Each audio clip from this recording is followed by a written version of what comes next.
We have like 2 minutes. You're good.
Good afternoon, everyone. So we're here at the swim meet. It's just about to start, and the team is getting ready to sing their national anthem like they do before every meet. Right now, the team is just getting settled, getting huddled, going over what events they're going to be doing.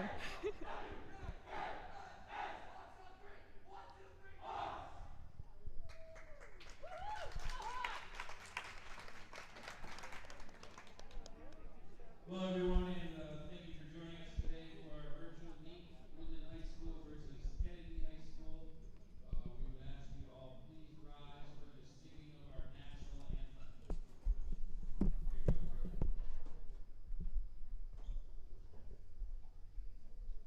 Oh, say, can you see by the dawn's early light what so proudly we hailed at the twilight's last gleaming, whose broad stripes and bright stars through the perilous fights o'er the ramparts we watched were so gallantly streaming, and the rocket's red glare, the bombs bursting in air, gave proof through the night that our flag was still there.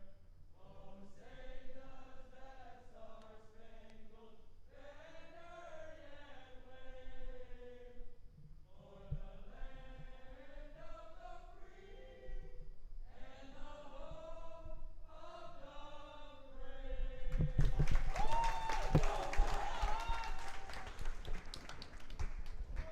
All right, so that was a lovely Star Spangled Banner sung by our very own Woodland Boys swim team. I believe they refer to themselves as the Deck Quartet. That is an interesting name. Where'd you hear that? From co-captain Patrick Ziba. Wow.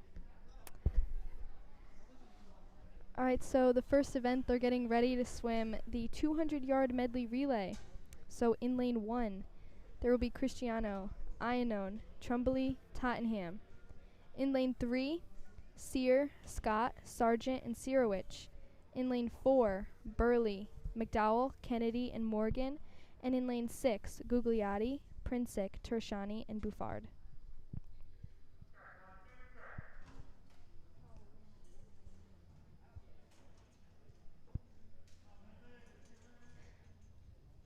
So even during virtual meets, they're all wearing their masks on deck, getting ready for the meet.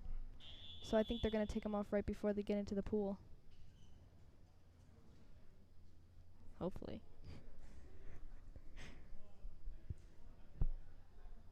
What would happen if you forgot to take off your mask? I don't know. I help out with the middle schoolers, and sometimes they just jump in and don't take off their mask. Yeah, it would get all wet, and then you'd have to wear that home. I know. Well, Until they make it to the car, at yeah. least. Not the best thing to do.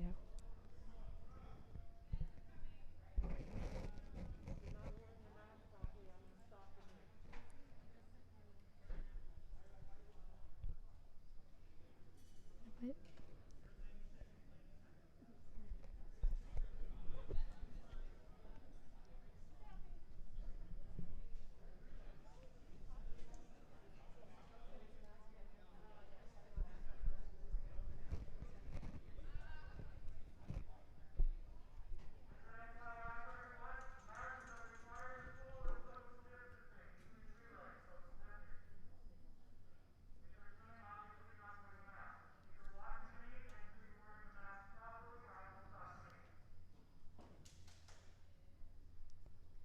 So right now the coach is just going over the importance of wearing a mask, making sure it's below your, or above, sorry, your mouth and your nose.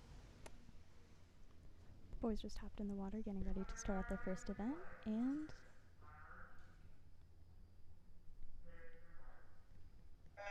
and off they go, starting the first event in the meet, the 200-yard medley relay. So we have our boys doing backstroke right now, and it looks like a pretty tight race between lanes 3 and 4. And So that would be Sear and Burley.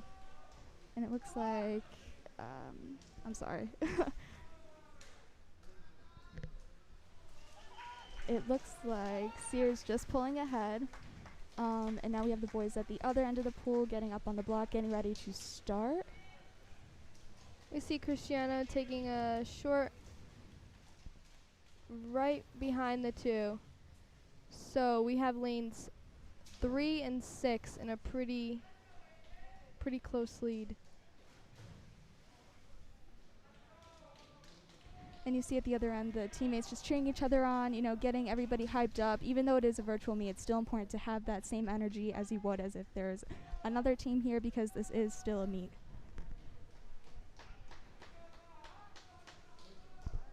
We see lane 4 right now really pulling ahead. They're on fly, and their swimmers have been going below 40 in all of their events so far.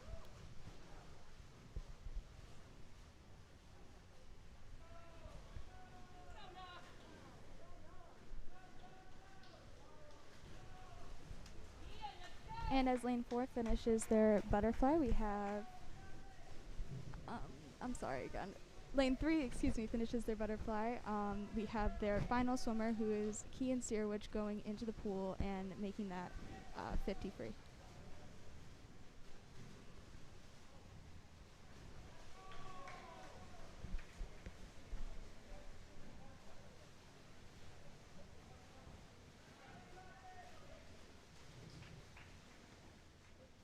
And with that, lane 3 is in first place right now with a time of 1 minute 59.07 seconds. And lane 4 coming close behind with 2:04.87 seconds. And lane 1 coming in third place with a time of 2:12.88 seconds. That would make lane 6 come in fourth place with a time of 2:26.31 seconds. overall, a really amazing start by the Woodland boys. I'm really excited to see how this next event, the 200-yard freestyle, is going to go. In lane 1, we have Riley Maricchio, lane 2, Chase Starsman, lane 3, Patrick Ziba, lane 4, Jake Garvisian. So as we know, they all have to swim down instead of coming directly out of the pool. They swim down the pool, they take a lap, which is actually really beneficial. I know that when I started swimming and I took that extra lap, it was really nice to just let my muscles cool off instead of just pulling right out of the water immediately.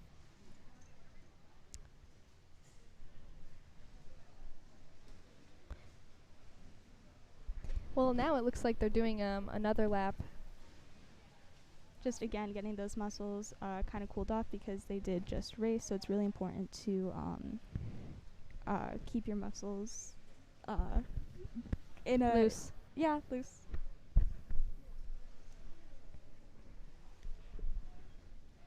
And now they're getting out of the water, and now we're gonna start our 200 freestyle. So again, really good start by the boys. Let's see how this event goes.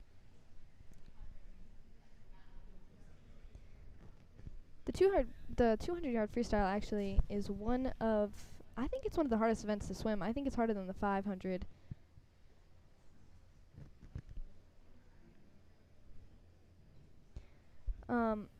I mean, when you're swimming the 500, you have your counter at the end. You have them pointing out 1, 2, 3, you know, counting your laps. But in the 200, it's 8 laps, and you got to count it all yourself. And then you have to balance out your speed, making sure that you're doing the 50 in the same amount of time. Keeping those splits really consistent is really important to having a fast time, you know, getting a good place when it comes to this event. And as Liana was saying before, keeping the amount of laps that you've been doing in your head is really important. While you do want to keep focus on your technique and turns and starts, you really want to remember which lap you're on because it's pretty important to the race. Exactly. Not only that, but I mean, people think the 200 is distance, but honestly, you are sprinting that whole time. Like during that 200, there's not a time where you're just going slow. Like it's fast paced the entire event.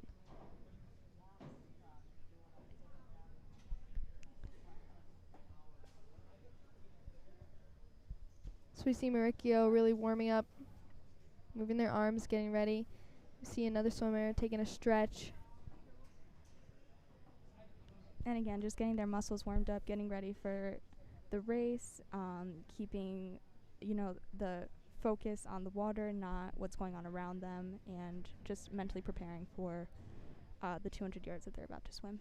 And especially because it's virtual too, you know, we used to have the other team physically here swimming against them, and now they're kind of swimming against themselves. So we want to get out of the practice mentality, you know, because this isn't a practice, this is a meet. Their times are going to be given to the other coach, and I mean, they have to get in the meet mentality. They have to feel like they're swimming a meet for them to really swim their best. Right, keeping that competition energy still present on the pool deck, even though, again, it is your own teammates. So looking at the other person in the lane, even though it is your teammate, you still want to beat them because it's swimming is more of a sport. It's not against everyone else, it's against yourself as well. And you're trying to beat, you know, previous times that you've had, you want to beat your best time. And I know under this environment it'll be really tricky because you don't have another team here. But you still want to keep that, again, racing mentality and just keeping your focus on the task at hand. Yeah, exactly.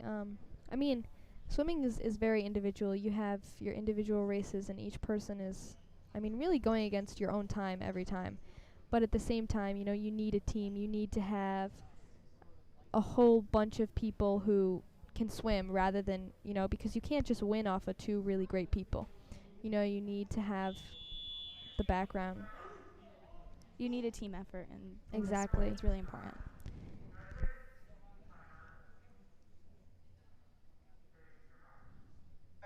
And with that, the boys are off, starting their 200-yard freestyle. So we have Arisian taking a really quick start there in lane 4. He's pulling a few seconds ahead of everyone else, actually. But Zeba's not too close behind either. And lane 3 and 2 are also really close to each other. You know, again, keeping that pace is really important, and really using your teammates too. Exactly. I mean, it sounds crazy, but it's really important to compete against your teammates. You know, you want your teammates to do great, but at the same time, you want to race against them. Use them to your capacity, both of you guys. So with that being said, we still have Arisian in a pretty big lead. Zeba following pretty close behind, followed by Starsman and Maricchio. Something that's also overlooked in swim is your underwaters, because those, while they might seem to slow you down, they are really important. They help save your energy for when you're doing the strokes, and that really helps decrease your time. So Exactly. while it is really overlooked and you really want to like get to the surface and start your strokes, underwaters are really important. You want to get as far as you can. And I know that in an event like this, it's really difficult because you do want to get those 8 laps over with as soon as possible, but they're really important to an event. No, and that's what we see. We see there Arisian there in lane 4. You know, every time he's been streamlining at least to the flags, which is really important. You know, he's saving up his strokes. And he's still going really fast. And it looks like he just finished with a time of 1:49.08, coming in first place. Those 8 laps went by really quick. It probably would have went by much slower if we were actually in the water. Yeah, I agree. All right, so we have Zeba taking second place with 2 minutes or .34, and then we have in third place Chase Starsman with a time of 2:05.63, and in fourth place Maricchio with a time of 2:23.43.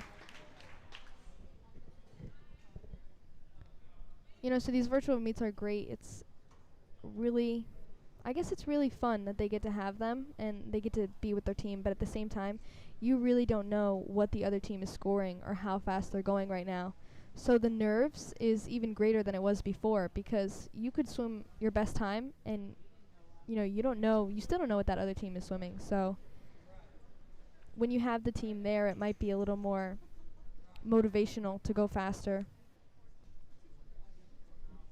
And again, we see them taking, that cool down lap, maintaining social distancing. Even though they are on the same team, it's still really important to maintain that. And it looks like they're taking another lap, so I am completely wrong. Excuse me. Yeah, so it seems like, because I know during the fall swim season, we had taken 1 lap, and it was only the last person. So if it was a relay, it was only the freestyle swimmer. But it seems like everyone this time is taking the time to cool down their muscles and getting in the water, which I think is really beneficial to them. You know, I wish we had that. And now it looks like the swimmers are getting ready for the 200-yard IM. All right, so in lane 1, we're going to have Tottenham. In lane 2, we're going to have Iannone. In lane 3, we're going to have Kennedy. In lane 4, Scott. In lane 5, Sargent. And in lane 6, Bernier. So this is another one of the events that's definitely the hardest. You know, you have all 4 strokes, swimming a 50 of each, really tiring. And we have all 6 swimmers in this event, actually. All right, so the swimmers just dove off the block.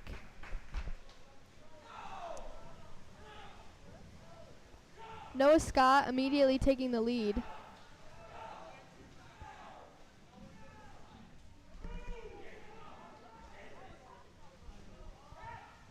And you see their fly. I mean, this is the hardest stroke of them all to swim. I agree. Keeping that technique, your arms, the rhythm is really important in fly. Just keeping that consistent pace and breathing, it's really a difficult stroke. And keeping that pace throughout the whole time is really hard with all 4 strokes. And now they're going into backstroke, which again, they're really tired from the butterfly right now, but they just got to keep pushing and remembering what they do in practices. Flips, turns, again, underwater is still important. And let's see how that goes.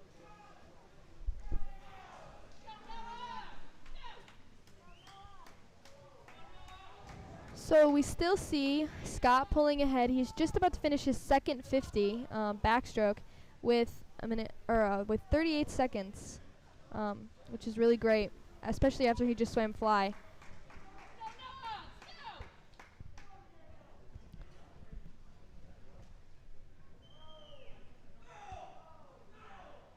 So we see lanes 5 and 6, Sargent and Bernier, are actually really close together. Like, they're neck and neck. They've been neck and neck the whole time. So we'll see. I think freestyle is really going to determine who's going to win this event. It could even be the turn right here. Sargent can pull ahead, and it looks like he is with that turn. And like I said before, turns are really important when it comes to an event, because that can make or break first or second place. And the swimmers are taking their final 2 freestyle laps. And, you know, I think it's always crazy. When you're looking down at freestyle, it looks like they're going so much slower than they actually are. You know, you're sprinting, and it really doesn't look like it. You can see all these swimmers, you know, going out there, trying their best.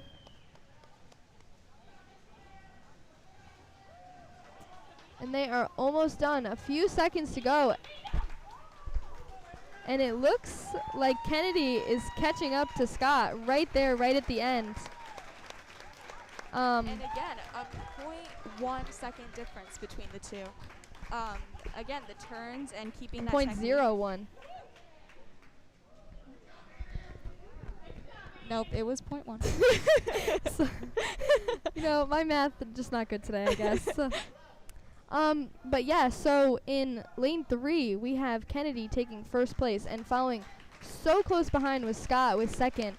Scott was in first the entire time except for that last maybe 2 or 3 seconds of the freestyle.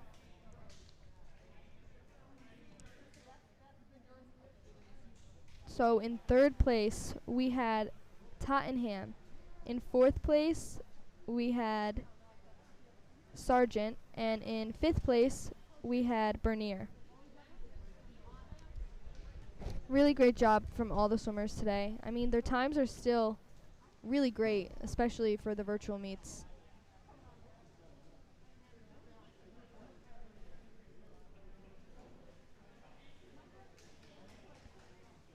Alright, so the next event is going to be the 50-yard freestyle. This is definitely the fastest pace event. There is 2 heats of this, 5 swimmers in each heat. So in heat 1, there is... In heat 1, we have lane 1, Nick Cristiano, lane 2, Hunter Morgan, lane 3, Kean Searwich, lane 4, Tyler McDowell, lane 5, Noah Burley.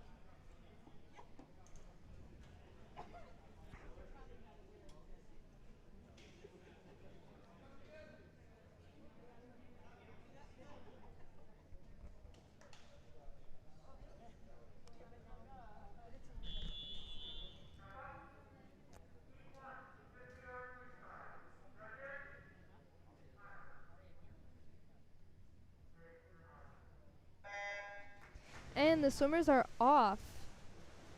Lane 4, we have Tyler McDowell. Oh, and all the swimmers, they are so close. You can't even tell who's in the lead right now.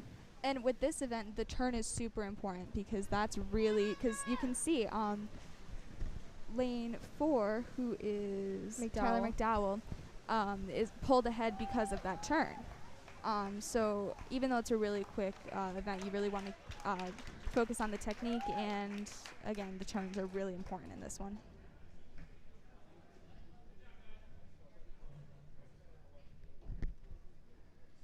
So you can see the times, all of them are so close. You have first place with 26, second place 27, third place 27, fourth place 28, and fifth place 28. So the slowest time was 28, which is still, you know, less than 30 seconds, so less than 15 seconds each lap.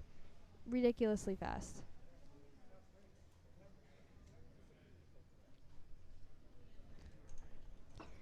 Alright, so heat 2 just stepped up. So we have in lane 1, D'Angelo Allen. In lane 2, Vincent Sasso. In lane 3, Robert Gugliotti.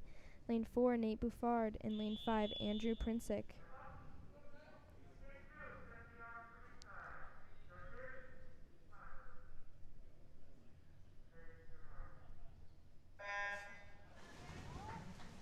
And the swimmers are off.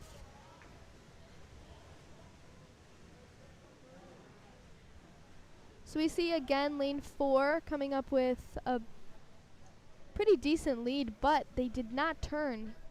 He touched the wall. So a couple of the swimmers caught up actually, but lane 4 is still in the lead. You know, one of the things actually I think is really important is their breathing. We always talk about their turns and their flips, but during a swim, you don't want to take too many breaths, you know, and it's really hard. You're exerting so much energy, and you want to breathe as much as possible, but you want to go every couple strokes without taking those breaths.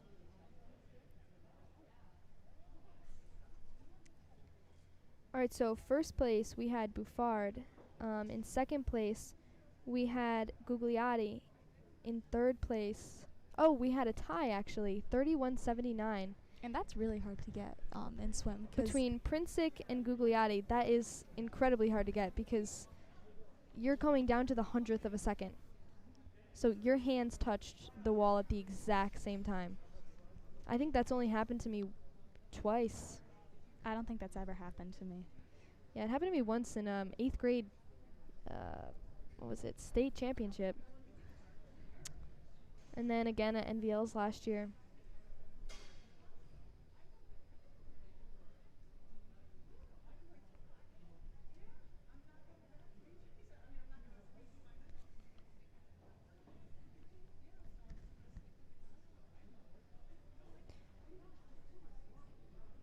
Well, now that we just had the 50 free, we are getting into diving. So divers usually dive 6 dives, and you know, they're trying to compete for the highest scores. The bad thing about the virtual meets is that instead of 3 referees, there's only 2, meaning that there's only 2 scores to average out. So sometimes this can cause the scores to get a little bit lower than they would if they had 3 referees.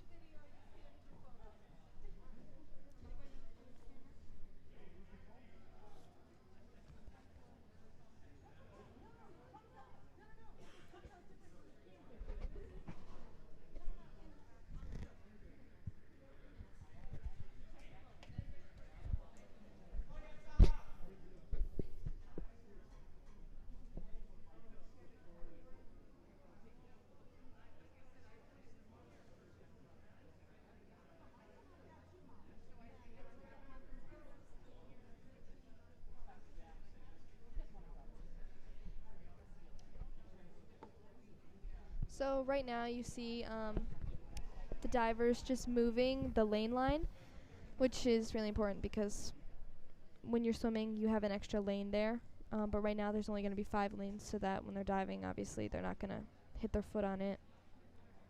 Or their head. Or their head, yeah. Or anything.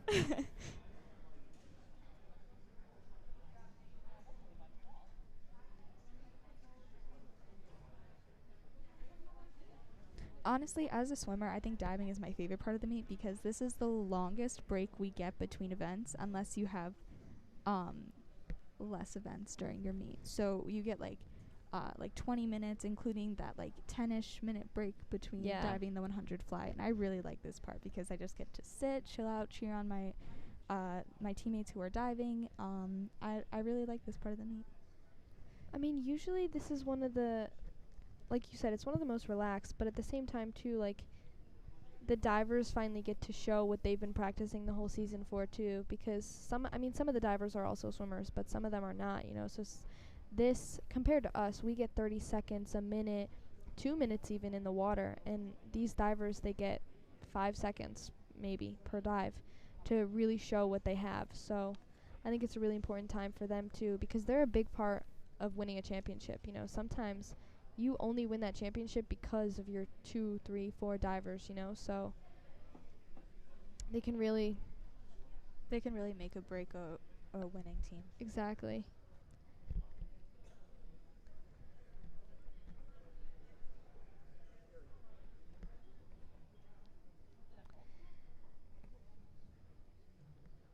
All right, so you see the referees, they're just talking to their divers. They're probably going over the rules, the regulations, making sure that they're wearing a mask up until when they get onto the board, going over the points, how they're going to be judged.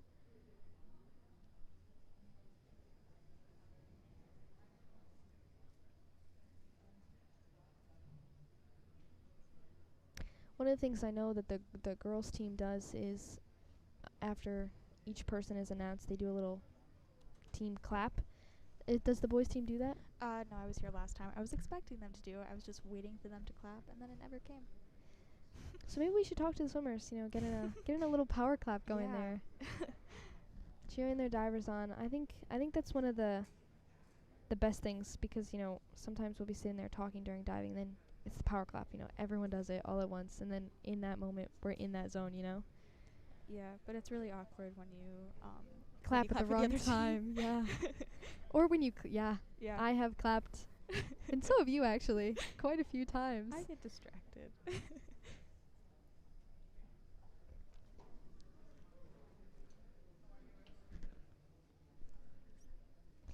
All right, so while we're waiting, just make sure that for anyone who's watching, you go and you follow all of our Hawk Headlines pages, you know, Snapchat, Facebook, Instagram, We have Twitter accounts. Yep. and then any news. You know, we cover all sports. We have stories written by the journalists at school, and this is all found at Hawk Headlines News, so hhlsports.net or hawkheadlines.net.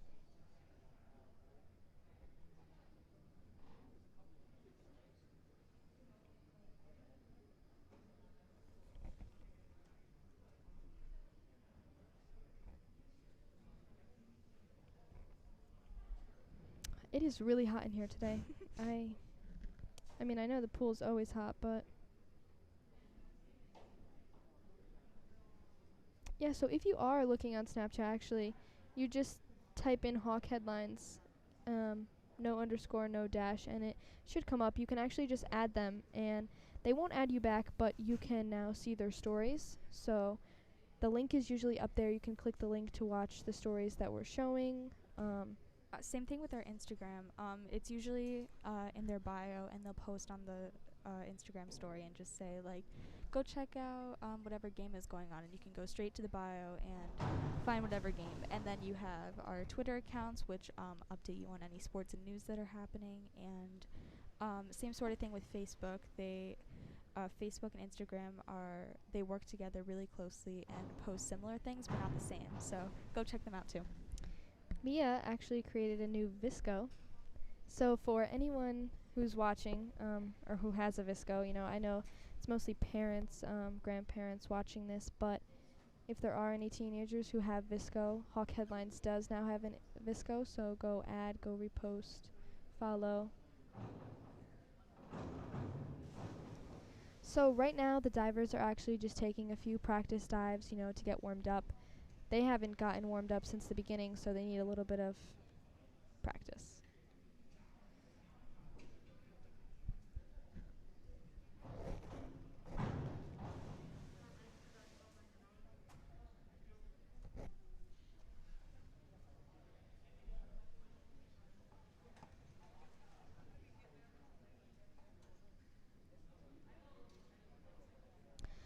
So, what dive you think, backwards or forwards? Like, what do you think is the hardest?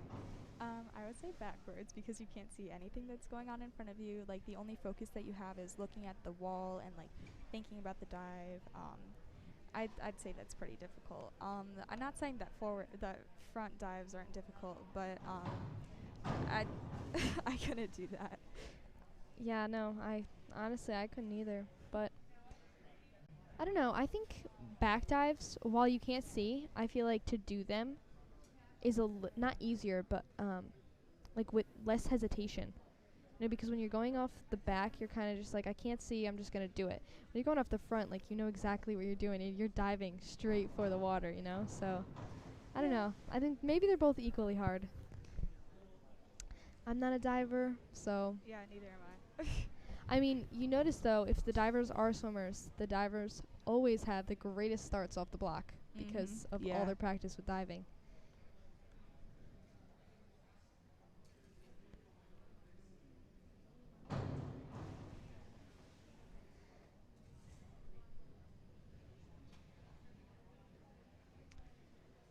Another thing that's great about diving too, they don't have to wear swim caps.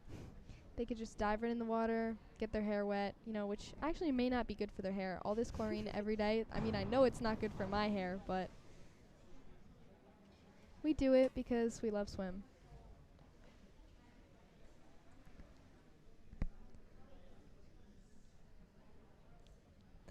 And then we also see, it looks like a garbage can, but it's actually not. It's a bucket of really, really nice warm water.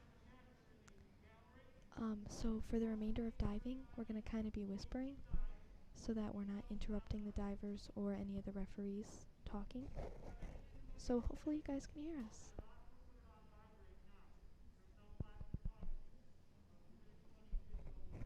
So yeah, right now the ref's just kind of going over the rules. You're not supposed to use flash photography or anything that's going to distract any of the divers. Yours for diving today is diving first, D'Angelo Allen diving second, DJ Mulligan diving third. Taha's first dive is 51.21 feet forward, one somersault half with a free 1.7.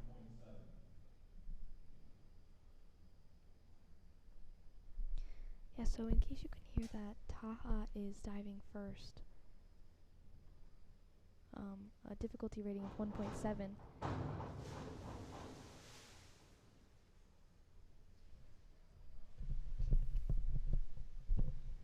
So he goes off. It was a really great dive. It just looked like he slightly missed the landing. Scores were 2 and 3. D'Angelo 51.21 feet forward, one somersault half with a free 1.7. So D'Angelo's also going with the 1.7 difficulty. He's going to be our second diver today. Looks very concentrated going off. Twists. Scores 4.5, 5. The scores were 4.5 and 5. DJ 51.22 forward, one somersault. Alright, so our last diver today 51.22 feet forward, is going to be DJ Mulligan. free 1.8. And this difficulty rating is a 1.8.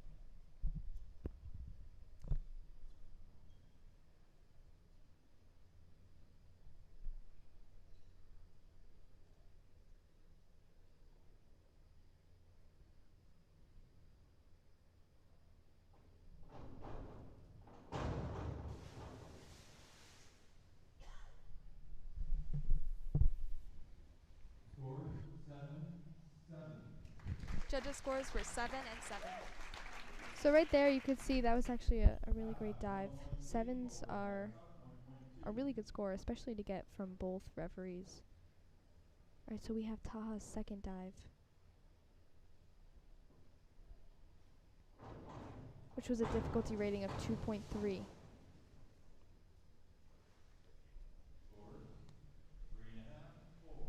4. Judges' scores were 3.5 and 4. D'Angelo 51.22 feet forward, one somersault, one with a free 1.9.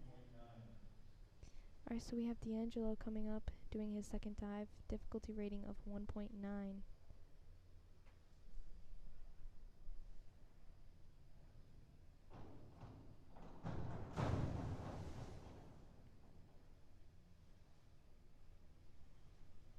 Scores 6.5, 6.5. Judges' scores were 6.5, 6.5. The judges are really being thorough with their scores, coming up with the same ones. 2.2. Alright, so we have DJ's second dive, difficulty rating of 2.2.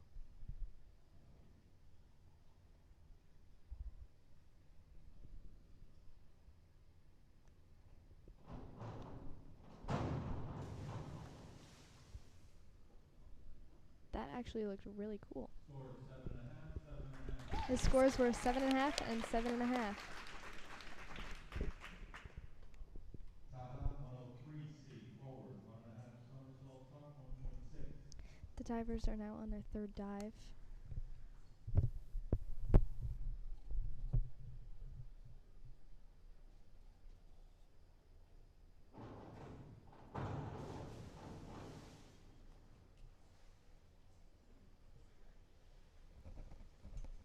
Scores 4, 4.5. Judges' scores were 4 and 4.5. D'Angelo, 103B, forward, 1.5 somersault right, 1.7. So D'Angelo's dive is at a 1.7 difficulty rating.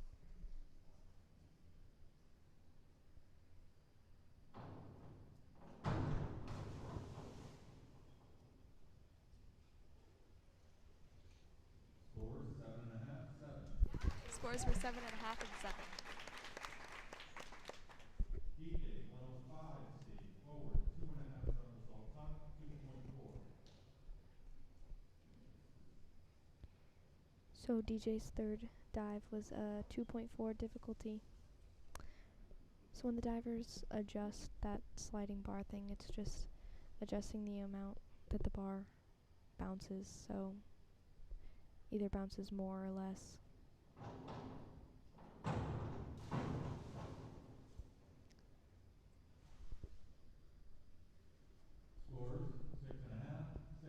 Scores, 6.5, 6. Scores were 6.5 and 6. 6.5, 6.5. Sorry, 6.5, 6.5. Tahoe's fourth dive, 302C, reverse, 1 somersault top, 1.6. So you see the diving coach really perfecting each of the divers' moves, showing them exactly how to make each dive that they do better.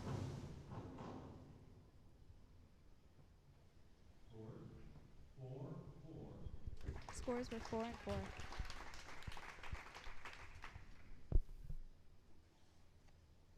D'Angelo, 104C, forward, 2 somersault top, 2.2. D'Angelo's fourth dive was a 2.2 difficulty.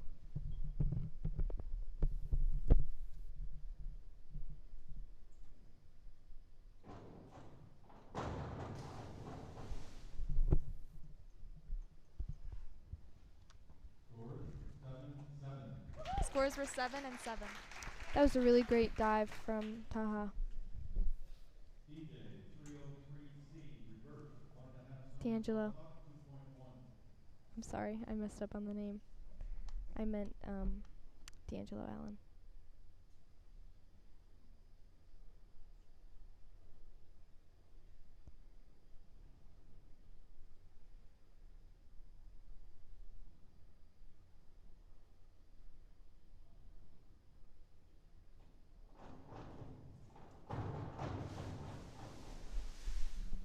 So we saw there DJ really taking his time before he jumped off.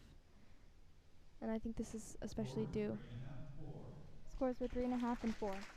especially due to going backward. It takes a lot of confidence.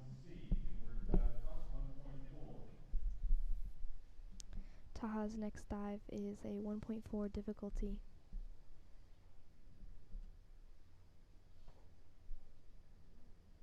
So you can see as well he's also doing a backwards dive. Takes a little bit longer than a frontward dive. Really got to convince yourself.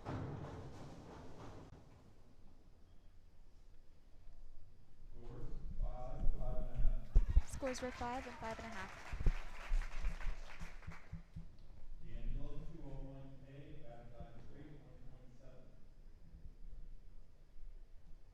So D'Angelo's next dive is a 1.7 difficulty, and it looks like he is also doing a backwards dive.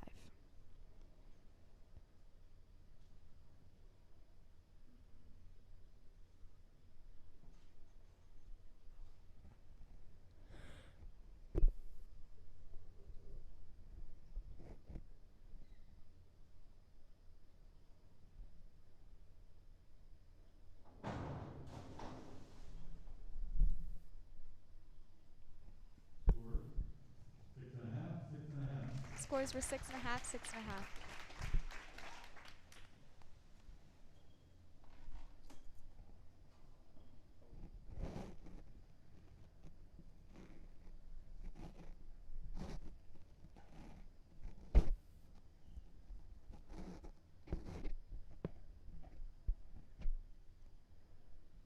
DJ's next dive is 403C, inward, 1.5 somersault top, 2.2.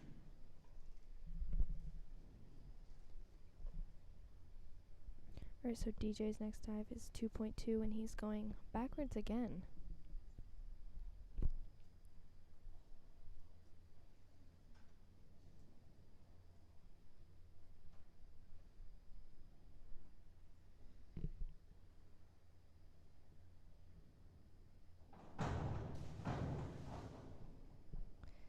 was actually a really great dive. Little splash at the bottom.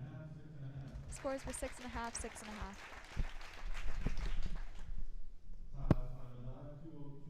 So the divers are currently on their final dive. This is their 6th dive.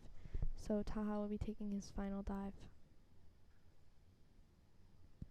which is also going to be a backwards dive.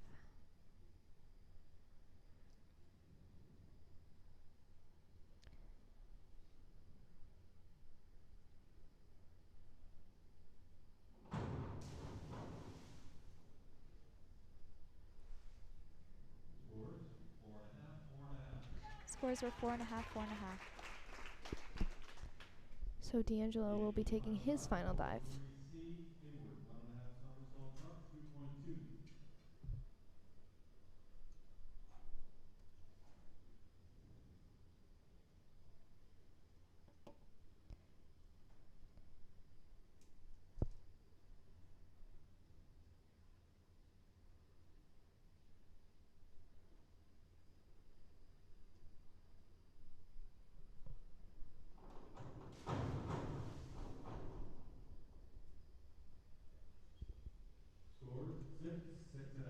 Scores were 6 and 6.5.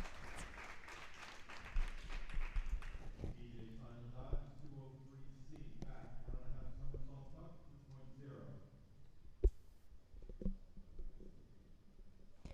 Alright, so DJ's final dive is going to be a 2.0 level of difficulty. And he's also going to be going backwards again.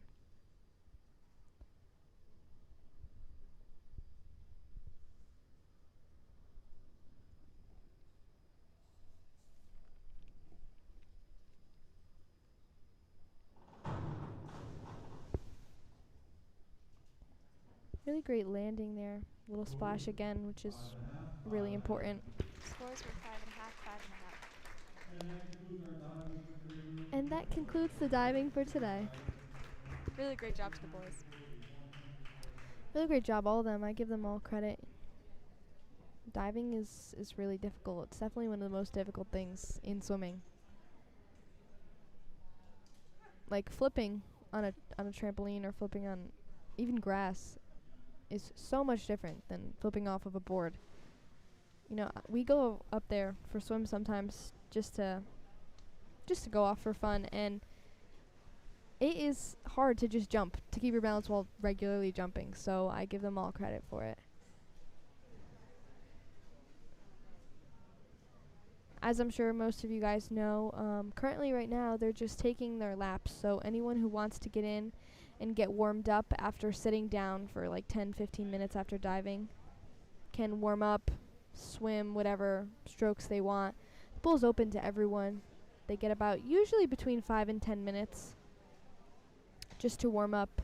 So that is what they are all currently doing, getting ready for the next event, which is going to be the 100 fly coming up after the break.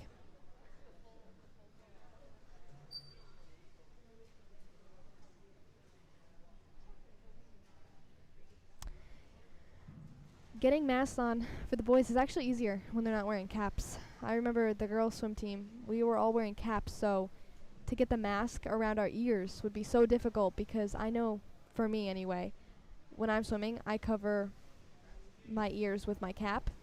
So in order to get the mask off, you have to take the cap off, and it hurts. What about you? Do you put your cap above your ears or below your ears? When I'm swimming, I put it below my ears. I don't know why, it just feels better, but It does.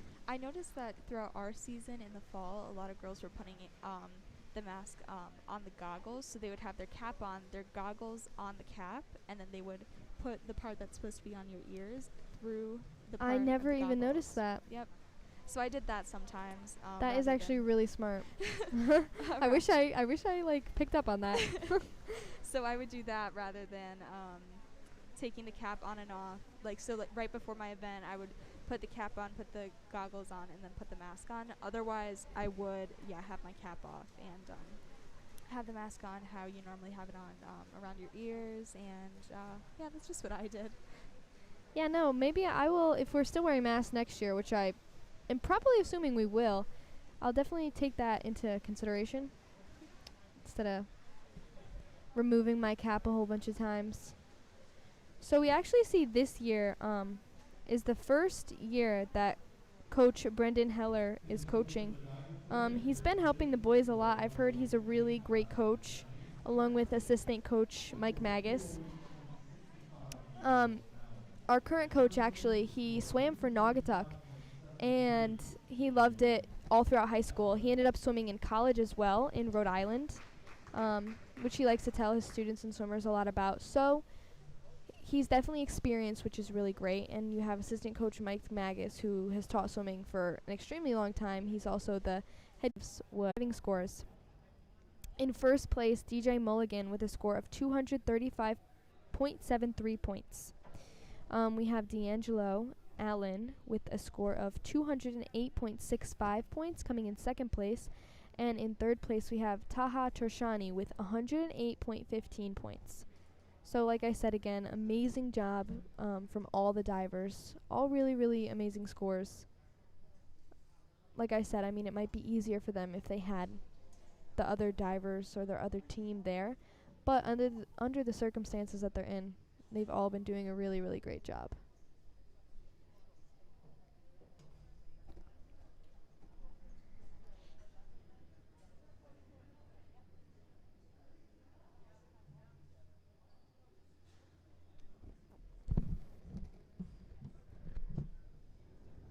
So our next event, like I said before, is going to be the 100-yard butterfly. So we have 5 boys that are going to be swimming this event. So you can see they're getting up to the starting point, getting ready. Their break is almost over. So in lane 2, we're going to have Will Tottenham. In lane 3, we're going to have Patrick Ziba. In lane 4, we're going to have Tyler Sear. And in lane 5, we're going to have Aiden Kennedy. There is going to be 4 swimmers in this event. I think I previously said 5, so I'm sorry for that. There is going to be only one heat of this event, as the 100-yard butterfly is really hard to swim. Not many people can swim it.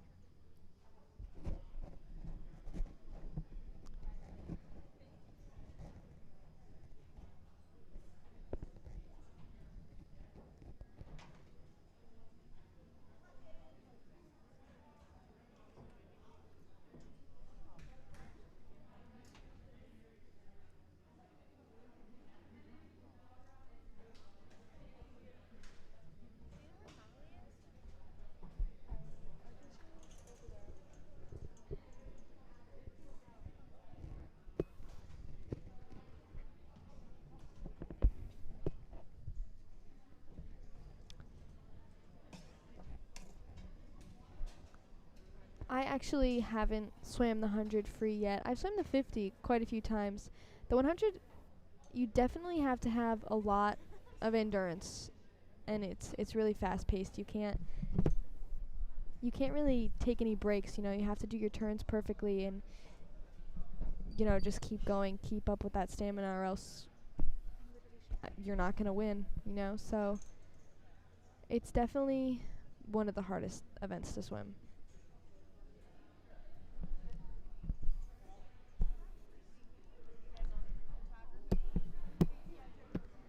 So thank you for finding the diving scores. They were just announced. All the divers did amazing, getting ready to swim their 100 fly now. You didn't miss much. I was getting ice. Magus asked me to get ice. Oh. I don't really know. Ice for? I'm not sure, actually. I think one of the referees. Oh, interesting. Okay, so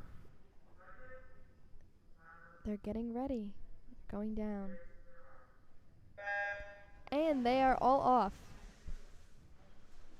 So we see lane 5 taking a lead, and lane 3. Lane 3 and 5 are actually really close right now. So we have Ziba and Kennedy neck and neck. Right now we have Ziba in the lead. The first 50 is pretty fast. You're using up all your energy. The second 50 is when it really counts, so is lane 3, is Kennedy going to catch up to Ziba? And here comes comes Ziva taking his final lap in the 100 fly, doing really good, keeping that technique strong. His underwater is really good. And it looks like he's going to win this one with a pretty steep lead against Kennedy.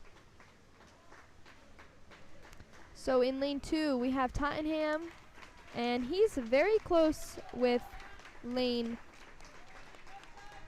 4, actually. Tyler Sear. They almost touch at the exact same time. So in first place, we have Zeba with a time of 101.09. In second place, we have lane 5 with Aiden Kennedy, a time of 106.68. In third place, we have lane 2, Will Tottenham, 111.76. And in fourth place, lane 4, Tyler Sear with a time of 112.13. So all relatively close times. All did really, really great. Swimmers are now taking their, I think it's 2 laps now. I gotta get used to saying 2 laps. I was used to saying 1 because it used to only be 1. Actually, it used to be none. Going back to the 100 fly, they make it look so effortless, but you, They honestly, they all did. They Yeah. all did. And I promise you, when you are in that water, every muscle on your body is just on fire. Like, honestly, I don't like swimming more than a 50 of it. I mean, a 100 fly was your event in NBLs, yeah, so. it's really tough, especially after that first 50. That third lap I find is the hardest. Oh, because third lap and everything, though, honestly. Like, even in the 100 freestyle, the third lap is always the most mentally challenging. Like, you have to tell yourself, I'm right in the middle. I'm almost there. You know, this is the lap where you either beat someone or you don't. So. And with that, we're going to go into the 100-yard freestyle with lane 1, Nate Trombley, lane 2, DJ Mulligan, lane 3, Noah Scott, lane 4, Kian Sirowich. So it's actually only one heat of this event. And this event is another really, really quick one. Like I was saying, the third lap is definitely the hardest of this event, too. So you can see their teammates right away cheering, go. So we have, again, lane 4 in the lead, which is Kian Sirowich. But we see lane 3 really close behind, Noah Scott. Lane 3 is in the lead. Lane 4 is coming really close behind, excuse us. So lane 3 with Noah Scott. It's really hard to see up here. Lane 3 with Noah Scott, again, going into that third lap that we said was the most mentally challenging. And everyone else following close behind. Kian Sirowich in second, it looks Actually, like. lane 3, Noah Scott actually just pulled a pretty big lead. Like I said, third lap is literally when you go or you don't. And he's almost there. It's only 51 seconds, and he is almost there. Oh my God, with an incredible time of 54.34 seconds, Noah Scott has taken first place in the 100 freestyle, following shortly behind Kian Sirowich, second place with 59.79, breaking a minute, which as a sophomore is pretty good. And then lane 2, we have DJ Mulligan with a time of 105.43, and lane 1 taking fourth place with a time of 113.20, which is Nathan Trumbley.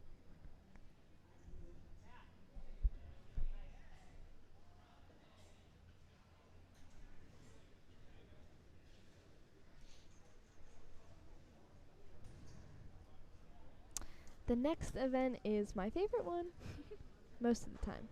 It's actually really scary. You don't know how well you're going to do. So in the back, you see a lot of the boys swim team members. They're getting counters because it is the 500 time. So like I said before, the difference between the 200 and the 500 was that the 200 you don't have counters. You know, it's 8 laps and you're counting yourself. But when it comes to 20, you could lose track really easily. So we have the swimmers counting for them so that every time you're reaching another lap, you know what lap you're on. So the 500 actually has 6 swimmers, so there's going to be a swimmer in every event. Or every lane, sorry. There's going to be one heat. So in lane 1, we're going to have Andrew Princek.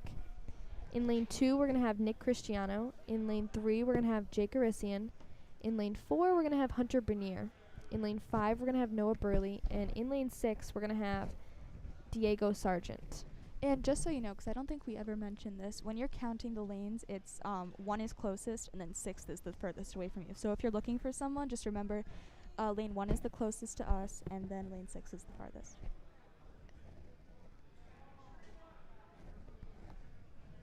Thank you for that.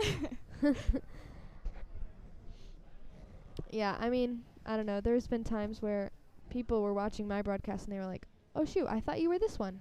And I was like, "No, Grandma, I'm not that one. I'm actually in lane 4."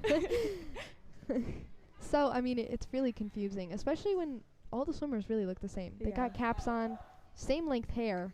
Yeah, pretty much. They look the same height because they're so far away.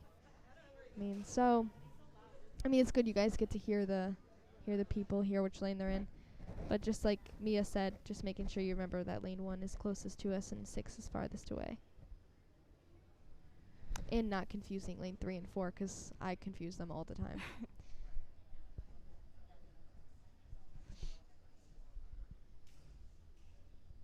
So you see the swimmers getting all ready again. 500, 20 laps. I'm excited for this event. I mean, it's definitely the longest event. It takes a while. But it's the best event. Definitely the best event.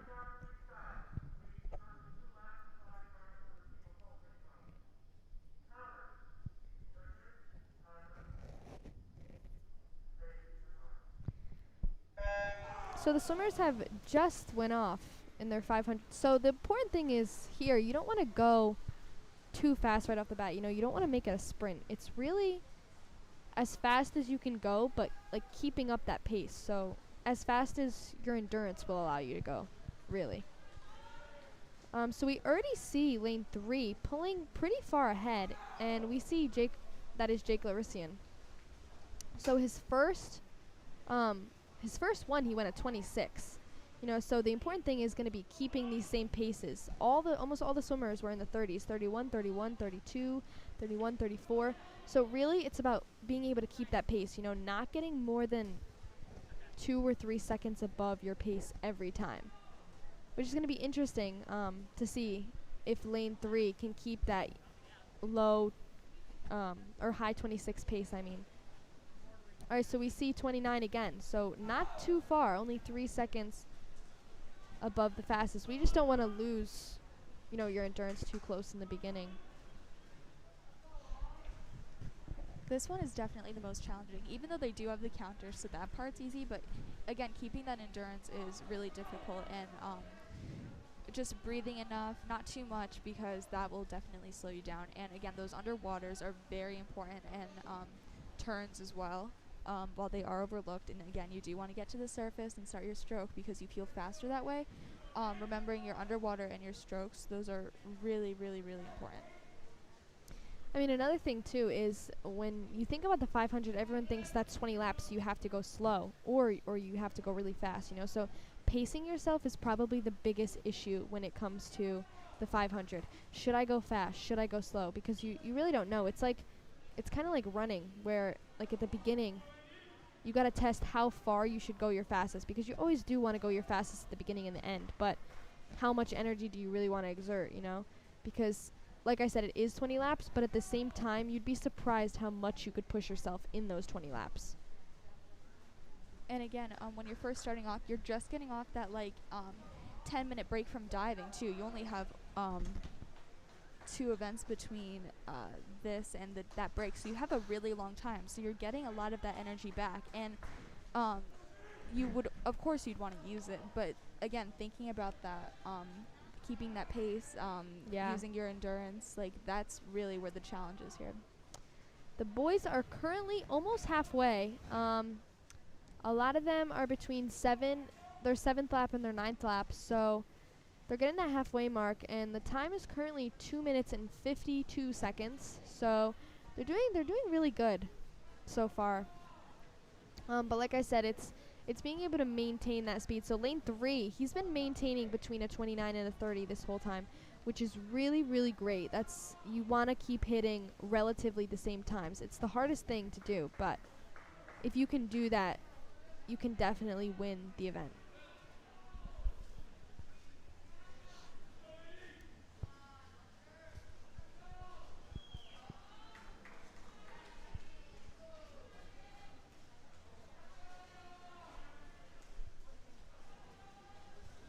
So we see all the other swimmers are currently on their 11th lap, besides lane 3, which is Orisian, who is in the current lead.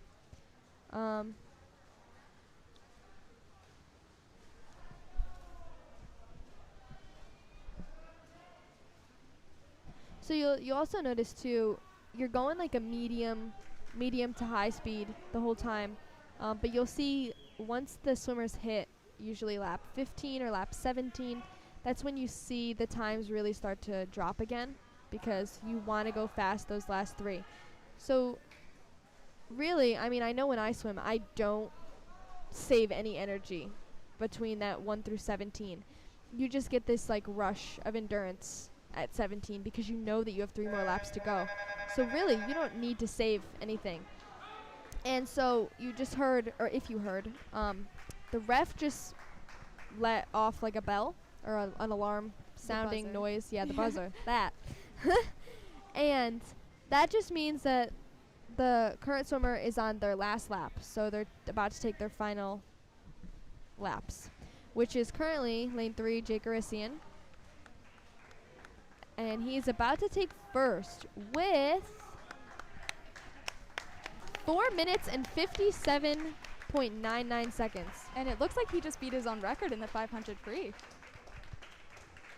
Yeah, this is a crazy good time.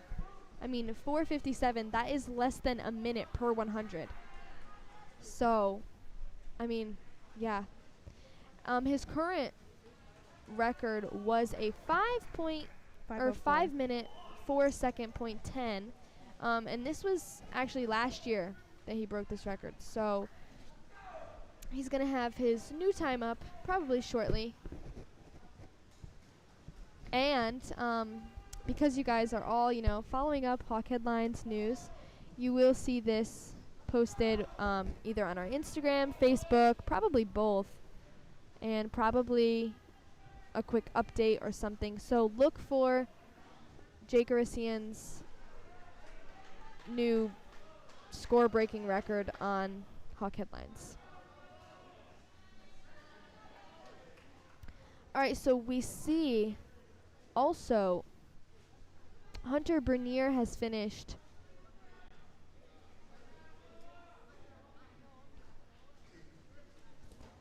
and we have lane 5, which is Noah Burley. So we have second place with 5 minutes and 57 seconds. We have third place with 6 minutes and 12 seconds.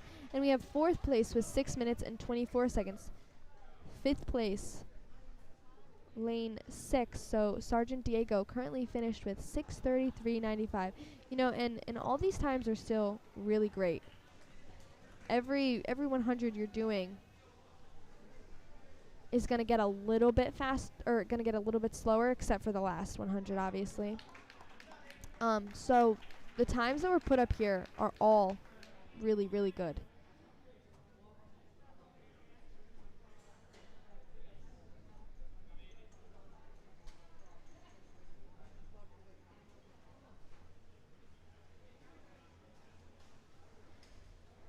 So I don't know how much, I mean, these guys really need that extra 2 laps, especially after just swimming 20. But they are taking their last 2 laps to cool down or warm up their muscles, depending on if they're swimming again. All right, so the next event is going to be the boys 200-yard freestyle relay.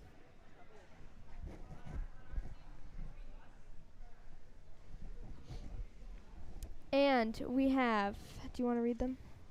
Yeah, so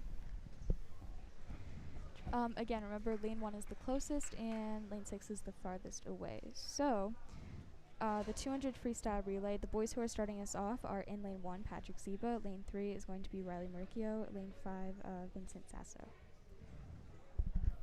I'm going to do them as they go.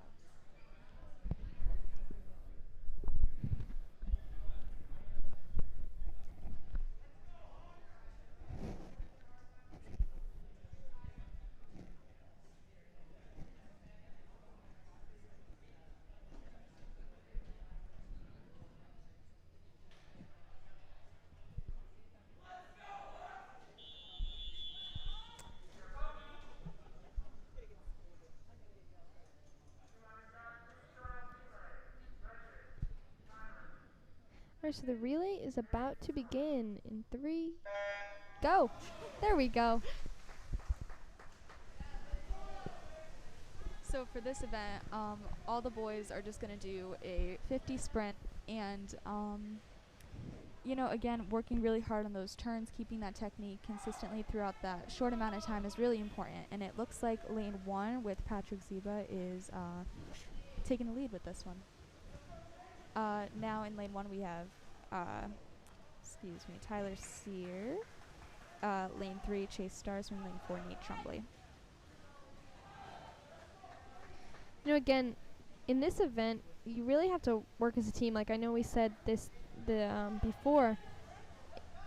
Swim is really about individual times, but this is actually one of the times where it's really important to have similar times to your teammates. Lane 1, Aiden Kennedy just jumped in the water. Lane 3, DJ Mulligan just jumped in, and lane 5, Nate Buffard's about to jump in. I actually see a lot of close times. We see lane 3 just finished with 25.99, I believe. The time just actually dropped off the scoreboard, so I can't see, but we have lane 5 just finished with 31.38. Lane 1, now we have Kian Sierwich. Lane 3, Jake Arissian just jumped into the water. And lane 5, John Svelhack is getting ready to jump in and do his race.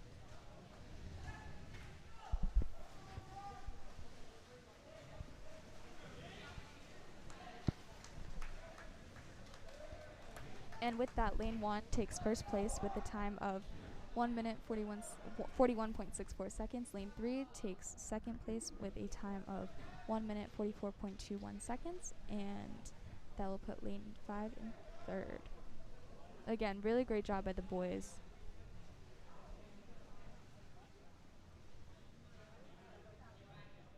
Lane 5's time is 2 minutes 6 seconds.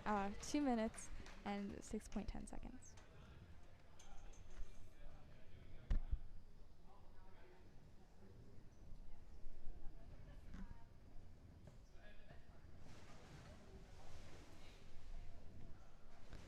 Alright, so as you can see, all the boys are jumping into the water.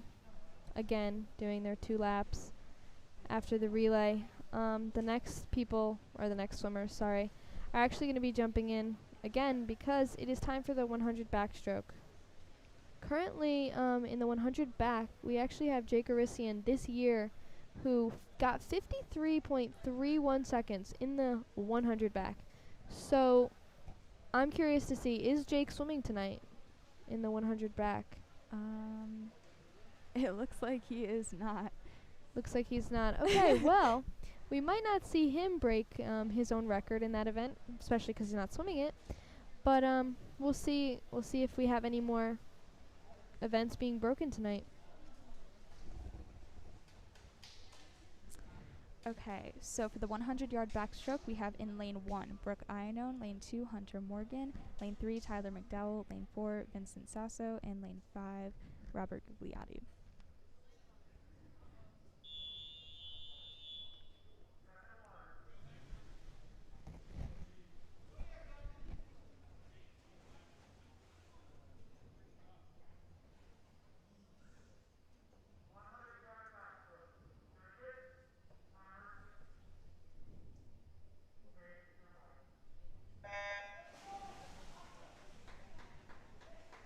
And off they go, starting the 100-yard backstroke.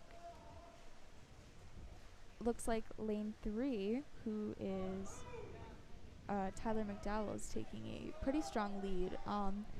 Lane 2 coming pretty close behind, but again, that turn is what's pushing lane 3 ahead. Again, keeping that pace.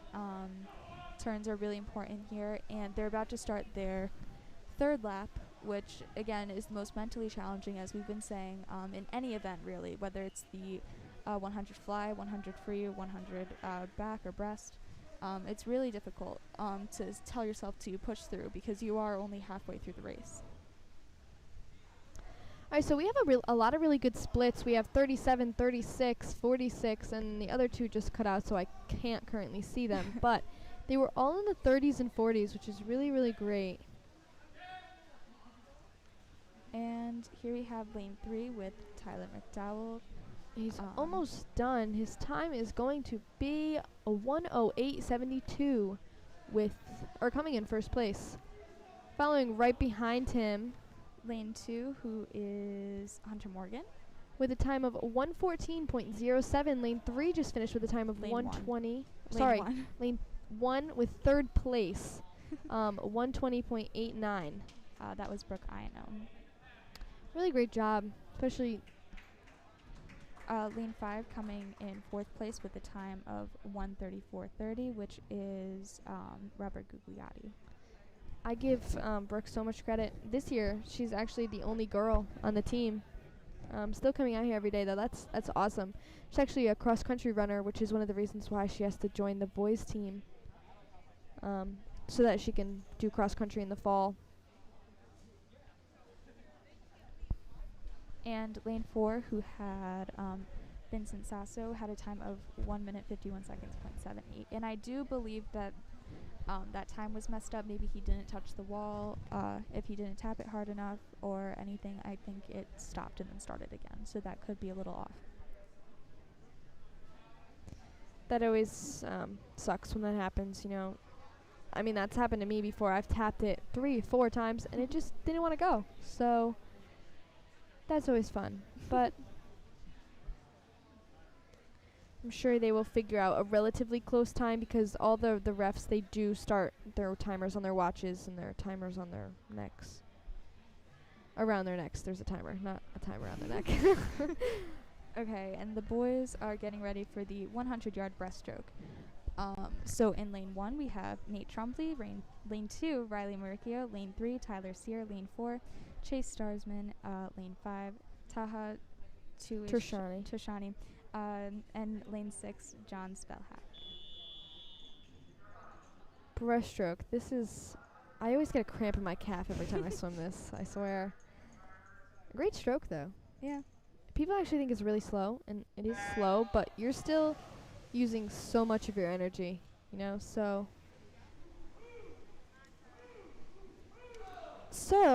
actually all the swimmers are really close right now, but we still see lane 3 and 4 taking a little bit of a lead. So Sear and Starsman, we see all the swimmers, I mean, doing a really great job. Trumbull in lane 1, you know, pulling through really close to lane 6. Lane 5 currently, Taha coming right in behind Chase. So we came to the third lap again, as we said before. Third lap is always the deciding factor between how the event is really going to go. And I mean, you could always pull through on the fourth one, but the third one is usually when people start branching out between each other. So, like I said before, the swimmers have started to all branch out. So we have lane 3, Tyler Sear, in the lead right now. Almost at the wall, minute 08 seconds. He's almost there. And he just finished first place with a time of 1:12.32. Lane 4 and 2 following really, really close behind him. So Maricchio and Starsman, times of 1:16.97 and 1:17.21.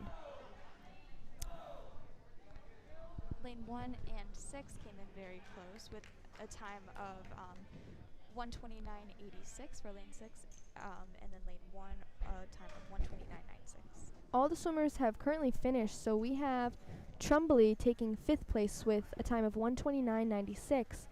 Maricchio taking 2nd place with a time of 1:16.97.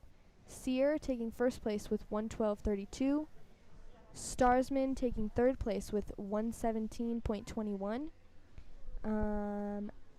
Tershani taking 6th place with 1:34.56. And lastly, John Spellhack taking 4th place with 1 minute 29 seconds, 28.86 seconds, sorry. And now they're lining up for the last event of the meet. This is always the most tiring, the 400, because it's the longest relay that you're ever going to swim. Usually the relays are 50s. This relay is the 100, So there's 4 swimmers. Each swimmer swim a 100. In lane 1, Will Tottenham will be starting them off. Lane 3 will be Jake Arisian. Lane 4 will be Noah Scott. And lane 6 will be Noah Burley. This is the part of the meet that everybody dreads because you just want to go home. You did all of your individual events, and now you just want to leave. So Exactly. But you'd be surprised how many points this one event actually causes. You know, oh yeah. 8th grade for us, states, came down to this one event. You know, they ended up beating us by like 2 points. 9th grade, NVLs. 3 points we ended up beating Seymour by. So this event is Really actually really important.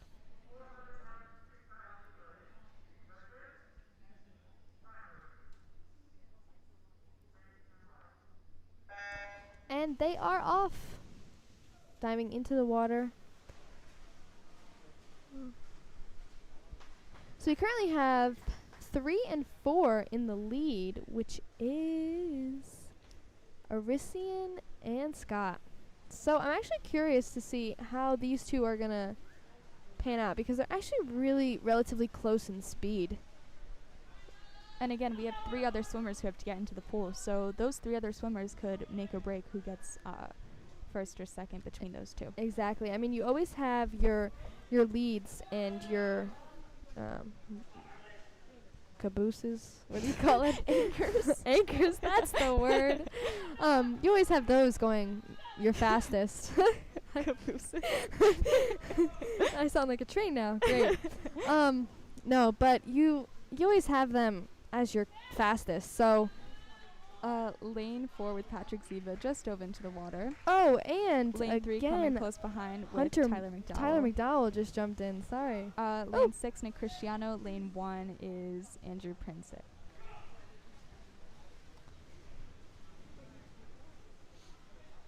I mean, I think relays are really great.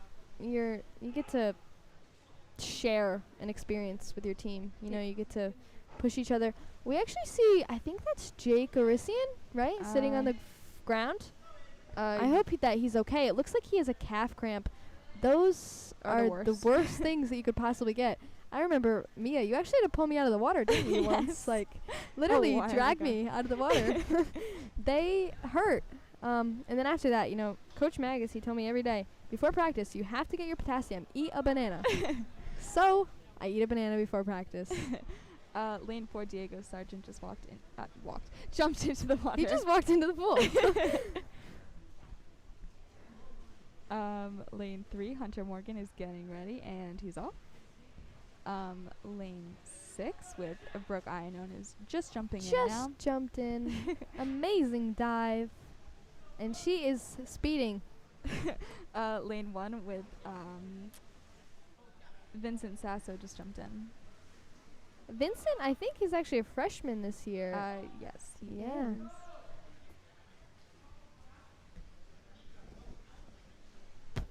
So this year we actually have a few seniors. We have Patrick Ziba, Noah Scott, Riley Maricchio, Brooke Ionon, and Noah Burley for our seniors.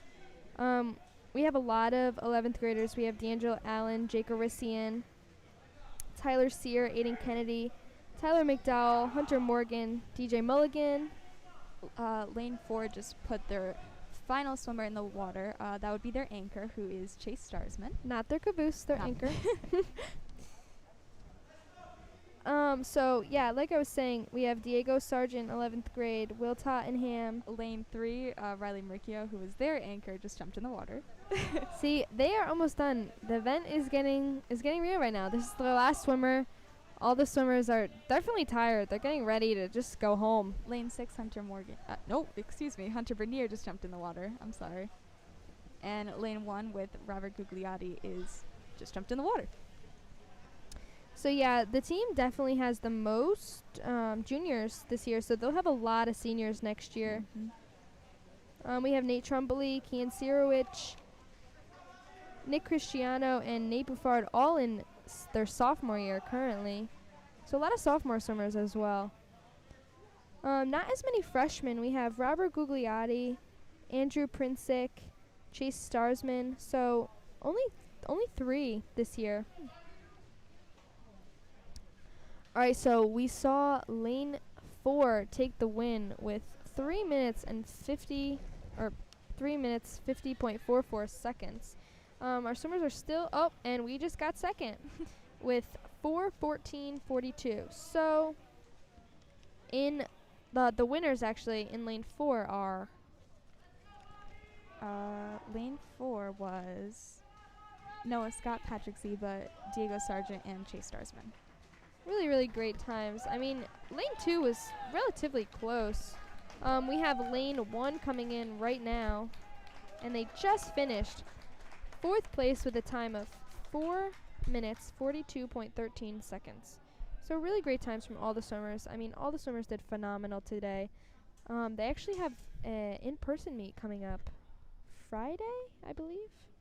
Yeah, I think so. Against Sacred Heart. So I'm definitely excited for that. I'm excited to see if their times are going to change, if they're going to break more records being with people. So it looks like they're all jumping in again. Super fun. Thank you guys for all tuning in. We loved commentating for you guys. This is Mia and Liana commentating for the girls swim team. Boys swim And team. Boys swim team. Not girls. And Sarah Cooley Who for was being camera our person. amazing camera woman. See you guys for the next swim meet. Bye.